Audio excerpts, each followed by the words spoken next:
There is a specific way our brains are wired. We are social animals. We need each other. But we live in a world that tells us to look out for number one. Today, I want to talk to you about a shift, not a change in what you do, but a change in why you do it. Most of us wake up every morning and we know what we do. We go to the office, we answer emails, we manage teams, we hit targets. Some of us even know how we do it. We have a unique selling proposition or a proprietary process. But very, very few of us can clearly articulate why we do what we do. And by why, I don't mean to make a profit. That's a result. It's always a result. By why, I mean, what's your purpose? What's your cause? What's your belief? Why does your organization exist? Why did you get out of bed this morning? And why should anyone care? We are living in a crisis of fulfillment. We see it everywhere. People are quiet quitting. They are burnt out. They are stressed. And the reason is that we have become obsessed with the what? We have become obsessed with the finite. Think about the Wright brothers. In the early 20th century, the race for powered flight was on. Everyone knows Orville and Wilbur. But does anyone remember Samuel Pierpont Langley? Langley had everything we think is necessary for success. He was given a $50,000 grant by the War Department to find a flying machine. He had a dream team of the best minds money could buy.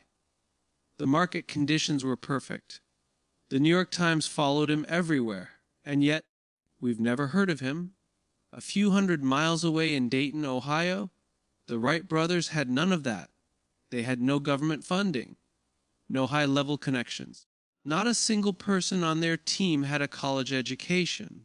But they had something Langley didn't. Langley wanted to be rich and famous. He was pursuing the what? The Wright brothers were driven by a cause. They believed that if they could figure out this flying machine, it would change the world. They were driven by a why, the result. On December 17, 1903, the Wright brothers took flight. And the most telling part of the story, the day they flew, Samuel Pierpont Langley quit. He didn't want to improve the technology, he wanted the result. Since he wasn't first, since he didn't get the fame, he walked away. That is the mind shift. When we start with why, we are inspired. When we start with what, we are just working. If you want to change your life, you have to stop asking, what do I need to achieve? And start asking, what is the contribution I want to make? How do we actually live this? It requires a transition from a finite mindset to an infinite mindset. In a finite game like football or chess, the rules are fixed, the players are known, and there is a clear ending.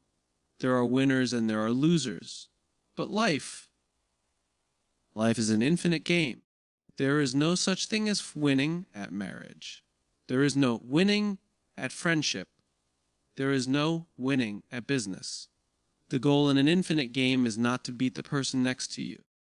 The goal is to outlast yourself. We've built a society based on the biology of dopamine. Dopamine is the chemical of more. You hit a goal, you get a hit of dopamine. You get a like on Instagram, you get a hit of dopamine. It feels good, but it's highly addictive and it wears off quickly.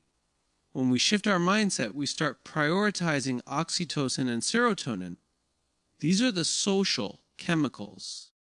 These are the chemicals of trust, belonging, and love. How do we do this? We practice service. Trust is not an instruction. You can't tell someone, trust me, and expect them to do it.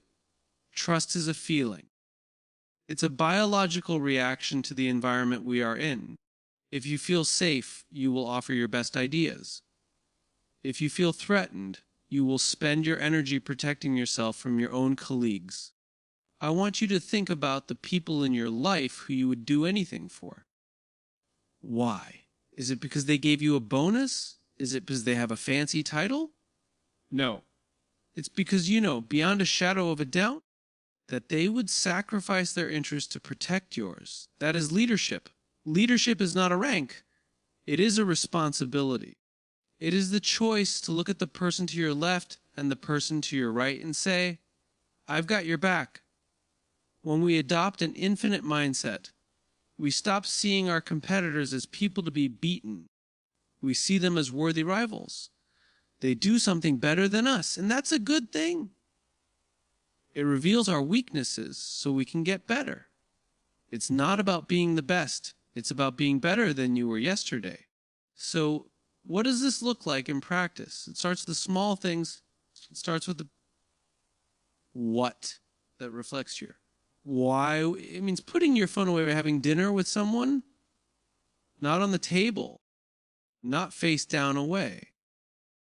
Because when you put your phone on the table, you are telling the person you are with that they are only important until something more interesting happens on your screen. It means asking, "Are you okay?" and actually waiting for the answer.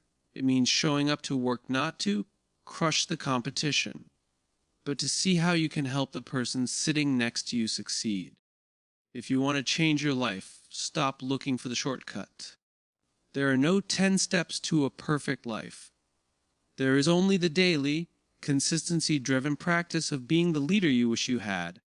Imagine a world where the vast majority of people wake up every single morning inspired to go to work, feel safe while they are there, and return home at the end of the day fulfilled by the work they do. That's not a utopian dream. It's a biological possibility. But it requires us to take the first step. It requires us to stop obsessing over the what and the how much and start obsessing over the why and the who. We are the only ones who can change the game. We are the only ones who can choose to play the infinite game. So I ask you, why do you do what you do? If you can answer that, and if you can commit to serving the person next to you, I promise you, you won't just change your life. You'll change the world. Thank you.